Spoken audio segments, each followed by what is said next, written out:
자, 스트와 함께 하는 유아 신나는 동영상이다. 또 시작했습니다. 아, 미안해요. 이상해. 목이 너무 안 좋아. 자, 그래서 오늘 이제 전류의 뜻에 대해서 좀 더 구체적으로 살펴보겠고요. 전류와 입자. 우리가 다루는 건 지금 전하죠. 전하. 입자 중에서 전하의 움직임이 어떤 관계가 있느냐 라는 내용을 얘기할 거고 정말 중요한 거 전하량 보존 법칙입니다. 전하량 보존 법칙이라는 걸 배울 거고요. 이외에 직렬이라든가 병렬 이런 것들에 대해서 배워보겠다. 전류는 뭐였어요? 전하의 흐름이었죠.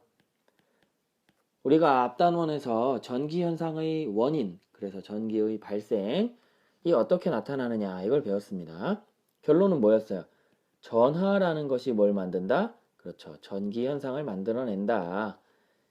그 중에서 우리가 전하들이 멈춰있는 이 정전기에 대해서 다뤄봤고 얘는 마찰전기와 정전기 유도 두 종류에 대해서 얘기했습니다. 그런데 실제로 우리가 전기 에너지를 사용할 때는 보통은 전기가 움직이는 경우, 전하가 흐르는 경우, 그러니까 전류가 흐르는 이 상황을 다루게 된다 라고 했습니다. 별거 아니에요. 그냥 전하가 움직이면 전류다 라는 겁니다.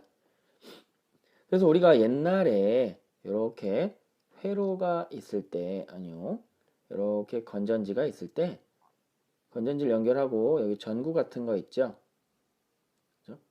거기다가 이렇게 선을 길을 딱 만들어주면 여기가 반짝반짝반짝 빛나기 시작했다라는 거죠. 그러다 보니까 길이 없을 땐 켜지지 않았는데 길이 생기니까 어때? 뭔가 빛이 나네?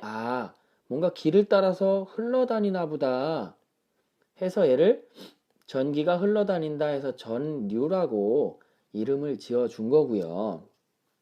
그 다음 우리가 여기를 플러스 극, 여기를 마이너스 극이라고 약속을 했는데 플러스는 많고 마이너스는 적은 느낌이죠. 그래서 뭣도 모르고 사람들이 야, 전류라는 거는 봐봐. 플러스가 남잖아. 그러니까 플러스에서 마이너스 쪽으로 흐르는 거야. 이렇게 약속을 합니다. 약속해줘. 왜요? 했다는 거죠. 첫째, 길을 만들어주니까 전기 현상이 나타나면서 불이 들어오네? 전기가 흐르나 보다. 뭔가 흐르나 봐. 그래서 전류다. 둘째, 야, 플러스가 남는 거니까 플러스에서 마이너스로 전류가 흐르나 봐. 그렇게 우리 약속해줘. 했다는 거죠. 그런데 시간이 지나면서 알고 봤더니 실제로 플러스 전기를 가진 녀석이 나와서 이렇게 흘러가는 게 아니라 어때요? 마이너스 전기를 가진 애가 움직이더라 라는 걸 알아낸 거죠. 이게 뭐예요? 뭐겠어요? 전자겠죠.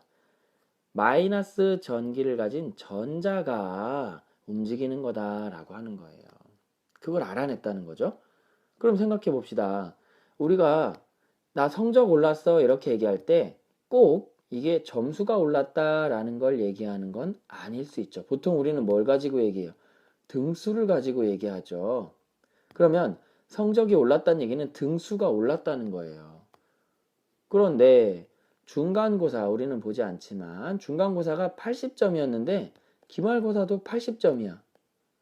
야, 근데 너 뭐가 성적이 올랐다는 거야? 다른 친구들이 시험이 어려서 점수가 떨어졌거든. 그래서 내가 점수는 똑같은데 등수는 올랐어. 그러니까 성적 올랐잖아. 라고 얘기한단 말이에요. 이 상황 뭐예요? 나는 가만히 있어도 다른 사람이 점수가 떨어지면 내가 점수 오른 것 같은 효과가 나타나죠. 그죠? 혹은 실제로 점수가 90점 이렇게 오를 수도 있죠. 집에 가서 점수가 오르면 점수는 올랐는데 등수가 떨어졌어. 나 점수 올랐어요. 이러고. 점수는 똑같은데 등수가 올랐어요. 나 등수 올랐어요. 이렇게 얘기하잖아요. 자, 등수 기준으로 얘기하면 점수가 오른 거랑 다른 애가 떨어진 거랑 효과가 똑같다. 이런 얘기입니다. 그래서 이 경우를 보면 플러스 전기를 가진 애가 플러스에서 마이너스로 흐르는 거랑 마이너스를 가진 애가 마이너스 극에서 플러스 극으로 가는 거랑 어떻다? 효과는 똑같다. 라는 거 기억해 두세요. 그래서 전류는 플러스에서 마이너스로 흐른다고 했지만 실제 입자, 즉 전하의 흐름은 전자가 마이너스 극에서 어디로 가요? 플러스 극으로 간다라는 얘기입니다. 즉 전류는 누구 기준이에요? 플러스 기준입니다. 플러스 입자가 움직인다고 가정하고 플러스 입자가 이렇게 움직이면 전류가 어디다? 전류 오른쪽이다. 그런데 마이너스 전하를 가진 애가 오른쪽으로 움직인다? 그러면 전류는 어디다? 플러스가 이쪽에서 오른쪽에서 왼쪽으로 오는 것 같은 효과가 되죠. 그러니까 전류는 오른쪽에서 왼쪽으로 흐른다 이렇게 되는 겁니다. 마지막으로 얘기하면 전류는 진짜 전하가 움직이는 거랑 상관없이 플러스가 어디로 움직이는 효과가 되느냐 이걸 가지고 얘기한다. 그래서 아직도 전류는 플러스에서 마이너스로 흐른다고 합니다. 근데 진짜는 마이너스 전자가 마이너스에서 플러스로 흐른다 라는 거 기억해 두시면 되겠고요. 전하량 보존 법칙은 우리 그림을 보면서 얘기해 보도록 하겠습니다. 자, 이런 상황 우리가 건전지를 이렇게 연결하고 길을 만들었습니다. 근데 얘는 두 갈래 길로 만들었고 얘는 한 갈래 길로 만들어서 길 하나만 돌아와요.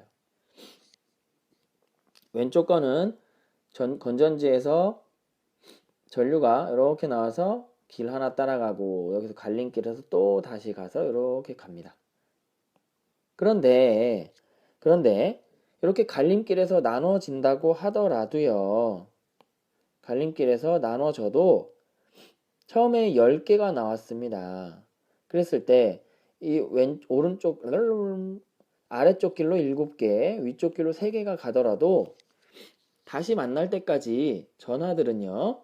새로 생기거나 즉 뭐 아기를 낳는다거나 혹은 사라지지 않습니다. 즉 죽지 않아요. 새로 낳거나 죽지 않는다는 얘기입니다. 그러면 갈림길에서 7개의 3개로 갈라졌다가 다시 만났어요. 그럼 몇 개겠어요? 총 10개가 되겠죠. 이게 바로 전하량 보존 법칙입니다. 아무리 갈림길이 나와도 없어지거나 새로 생기지 않는다. 그러니까 갈라지고 나면 각 갈림길로 간 녀석들 개수를 더해보면 어떻다? 똑같다. 언제랑? 갈라지기 전이랑. 그 다음에 다시 합쳐져도 갈라지기 전이랑 똑같다. 10개, 10개 더하면 10개. 이렇게 길을 하나 만들어도 마찬가지입니다. 10개가 나왔으면 10개가 나왔으면 계속 10개예요. 10개, 10개, 10개. 그러니까 전하는 새로 생기거나 없어지지 않고 회로를 돌아올 때 역시 여전히 개수는 어떻다? 똑같다라는 얘기입니다. 자, 그러면 조금 다른 얘기를 해볼까요? 그래서 결론, 전하량 보존 법칙은 전하는 새로 생기거나 없어지지 않는다라는 얘기죠. 갈림길이 나와도 그 전에 있는 거랑 더한 거랑 똑같다. 갈림길에 있는 녀석 더한 거랑 처음에 출발한 녀석이랑 나중에 합쳐졌을 때랑 개수가 똑같다라는 얘기. 한길일 때는 당연히 마찬가지겠죠. 똑같겠죠. 그러면 이게 도대체 어디에 쓸 데가 있냐? 지금 별로 중요한 것 같지 않지만 나중에 보면 정말 당연한 얘기 같은 게 굉장히 중요하다는 걸 알 수 있습니다. 자, 그러면 이 건전지가 하는 역할은 뭘까요? 그렇죠. 전류를 흐르게 하는 거죠. 건전지 없으면 전류 안 흐릅니다. 전류를 흐르게 한다고? 이게 바로 뭐다? 전압을 주는 거다라는 겁니다. 그 다음 여기 전류가 흐르죠? 전류가 이렇게 흐릅니다. 그 다음 전구는요. 장애물이에요, 장애물. 우리한테는 되게 좋은 거지만 전류한테는 장애물이에요. 여기 방에 장애물이 있으니까 가다가 막 뭐야 전자들이 빠바바바바방 부딪혀. 그럼 열받죠? 그러니까 빛을 내는 거예요. 뚜껑 열리면서 막 빛이 나겠지. 아, 전구는 무슨 역할이다? 저항 역할이다. 그러니까 우리가 전자제품을 쓴다는 얘기는요. 뭔가 에너지를 사용하는 거죠. 에너지. 에너지는 뭐야? 뭔가 전달이 돼야 되잖아. 힘을 줘야 되잖아요. 그러니까 장애물이 있어서 여기서 전류가 흐르면서 혹은 입자가 움직이면서 빠바바바방 부딪혀서 여기서 뭔가 힘을 받고 에너지를 받으면 그게 뭐야? 우리의 전자제품이다. 전기 입장에서 전자제품은 그러니까 뭐예요? 저항이다. 저항이 되게 나쁜 것 같지만 흐르는 애를 막아서면서 힘을 받아가지고 우리가 그 에너지를 쓰는 거야. 전자제품을 쓴다? 저항을 쓴다 라는 얘기입니다. 전기한테 저항을 준다 이런 얘기예요. 그래서 우리 회로에서 뭔가 제품 같은 게 들어간다? 아, 저항이구나. 그 다음에 건전지를 연결했다? 아, 전압을 제공했구나. 전류를 흐르게 하려고 하는 거구나. 그렇게 보시면 되겠습니다. 그러니까 이 저항과 전압, 이 관계에 따라서 전류의 양이 결정이 된다. 라는 거예요. 그러면 두 갈래 길, 한 갈래 길인 거 차이가 뭘까? 얘를 한번 깨보면 알 수 있습니다. 얘를 깨면요. 이렇게 됩니다. 자, 두 갈래 길일 때는 한 개를 깨도 나머지가 계속 켜져 있어요. 왜? 이쪽 길로 가면 되니까. 이쪽 길이 깨져가지고 끊겼어요. 길이. 그렇다고 해도 이쪽 길로 가는 건 전혀 문제가 없죠. 그런데 한 갈래 길인 경우 길이 완전 끊겨버렸습니다. 뚝. 그럼 갈 수 있어 없어? 없죠. 그러니까 이렇게 한 갈래 길일 때랑 두 갈래 길일 때랑 완전히 결과가 다른 거예요. 이렇게 한 갈래 길로 연결하는 걸 직렬, 두 갈래 길로 혹은 세 갈래 길로 나눠서 연결하는 걸 병렬이라고 합니다. 1열로 서세요 이런 얘기 하죠. 직렬은 1열이라고 보면 되고요. 병렬은 2, 3, 4열 뭐 이렇게 여러 개의 열이 있다 라는 겁니다. 그러면 자, 요 다른 쪽 갈림길이 망가진다고 해서 우리 쪽 갈림길이 달라져요, 안 달라져요? 이 장애물 자체가 달라집니까, 안 달라집니까? 달라지지 않습니다. 아하, 병렬은 다른 애랑 상관이 없다라는 거예요. 그거 기억해 두세요. 결국 우리 저항은 전자제품이라 그랬잖아요. 그러면 우리가 선풍기, 선풍기, 그 다음 뭐 에어컨, 그 다음 뭐 냉장고 이렇게 있는데 선풍기 딱 끄면은 뭐야 저기 에어컨이 꺼져봐요. 이러면 쓸 수 있어요 없어요? 선풍기 딱 껐더니 냉장고도 꺼져요. 왜? 이러면 쓸 수 있어요 없어요? 못 쓰죠. 그렇단 얘기는 다른 애를 꺼도 이 녀석하고 상관이 없이 계속 사용할 수 있다. 이 얘기는 우리 전자제품, 즉 이 저항들은 전자제품들은 어떻게 연결이 돼 있을까? 이걸 생각해 보면 답이 좀 나오겠죠. 당연히 지금 이걸 왜 물어보겠어요? 힌트를 줬으니까 물어보는 거죠. 전자제품은 어떻게 연결되어 있을까? 한 갈래길로 연결되어 있을까? 아니면 이렇게 여러 갈래로 연결되어 있을까? 이렇게 보면 됩니다. 자, 정답은요? 네, 교과서에도 있고요. 여러분 좀만 생각해 보시면 이 위에 예시를 보시면 알 수 있을 겁니다. 자, 전류 그리고 입자의 흐름 이런 거 배웠고요. 우리 단위에 대해서는 나중에 한번 살펴보도록 하겠습니다. 전압이랑 묶어서 저항이랑 묶어서 한번 살펴볼게요. 그럼 안녕.